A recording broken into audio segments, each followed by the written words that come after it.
Well, as you can see, our chief reporter Kaveh Solhekol has joined me now for a bit of further analysis on this. Kaveh, good to talk to you. Where does Erik ten Hag go from here then, do you think? Good question. Well, look, in the short term, United have got a big game against Luton on Saturday afternoon. After that, I think he'll have a bit of breathing space because there's the international break. So United won't be playing for around 2 weeks.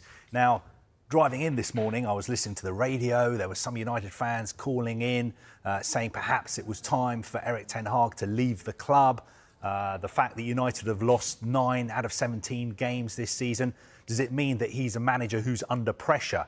I think you've got to keep things in perspective because as far as United are concerned, they have no plans to replace their manager. Also, the club is in limbo because who would dismiss him if they wanted to dismiss him? Because, of course, in the background, we know there's been this whole takeover saga that's been going on for 12 months. And I think also Erik ten Hag contractually is on pretty safe ground. You know that Premier League managers now in their contracts, they have clauses which makes it very difficult for clubs to dismiss them if they wanted to. I'm not saying that United want to dismiss him. So, you know, Erik ten Hag's future is clouded in uncertainty, but everything at Manchester United is clouded in uncertainty at the moment. Yeah, because you mentioned the takeover there. Bring us up to speed with that then, Kaveh. Where are we with that takeover? Look, my understanding is that a date has now been set for the announcement that Jim Ratcliffe and Ineos will be buying a minority stake of around 25% in Manchester United. Now, that, of course, is a very, very significant development. I think what we will then see is the setting up of a football committee which will run the club. And on that committee will be Jim Ratcliffe, Dave Brailsford and also Joel Glazer. And, of course, they are going to have their hands full. A lot of decisions they'll be needing to make. One of them about Erik ten Hag's future, the future of infrastructure works on Old Trafford, what's going to happen in the January transfer window as well. But I think when it comes to the announcement of Jim Ratcliffe buying this stake, it is something that has to be choreographed pretty carefully at United. There were some suggestions that maybe there could be an announcement this week.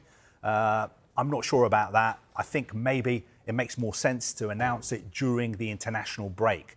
And of course, Sir Bobby Charlton's funeral is on Monday as well, so United have to think about that carefully as well. But it looks almost certain that Jim Ratcliffe will be moving into United very, very soon. And of course, he will have control of the football side of the operation, even though he'd only own 25% of the club. Yeah, and if he was to come in and be in charge of that side of things, I guess the situation with Jadon Sancho is perhaps something that he will have to deal with as well. Where are we with that at the moment?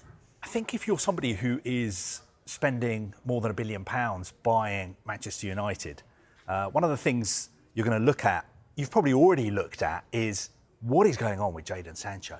I mean, this guy was an England player. When he was at Dortmund, he was one of the best young players in the world. He probably gets paid more than £200,000 a week. And yet he's eating packed lunches. He's not allowed into the first team dressing room at Carrington, all because of a standoff with Erik ten Hag because he won't say sorry about something that he posted on social media. So I'm sure one of the first things Dave Brailsford and Jim Ratcliffe will be doing is trying to solve this situation that has got out of control. And it needs to be solved one way or the other. Either Jadon Sancho is going to leave in January, or Ratcliffe and Brailsford are going to get Sancho and Erik ten Hag in a room together, knock their heads together and say, look, we need to sort this out because it cannot continue like this. So those are one of the things they need to sort out. Also, I think Jim Ratcliffe's going to have a difficult task winning over some United fans because yet again, this Saturday, there will be protests at Old Trafford. The supporters group, the 1958, have released a statement this morning saying they will be protesting and they want a full sale only.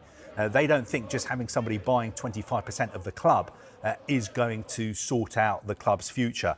One final thing I would say as well, regarding Erik ten Hag is when it comes to the performances, people are watching the players and saying, are these players really actually playing for Erik ten Hag? Do they still believe in the manager? I think there are elements of the United dressing room that have lost faith in the manager, but that kind of thing happens at clubs all over the country. I think the Jadon Sancho situation has created some splits in the United dressing room as well. And one person I was speaking to this morning said to me, the problem Erik ten Hag has when it comes to the players is there's been too much stick and not enough carrot. So he's got this reputation as being a real disciplinarian, and that's what he's like.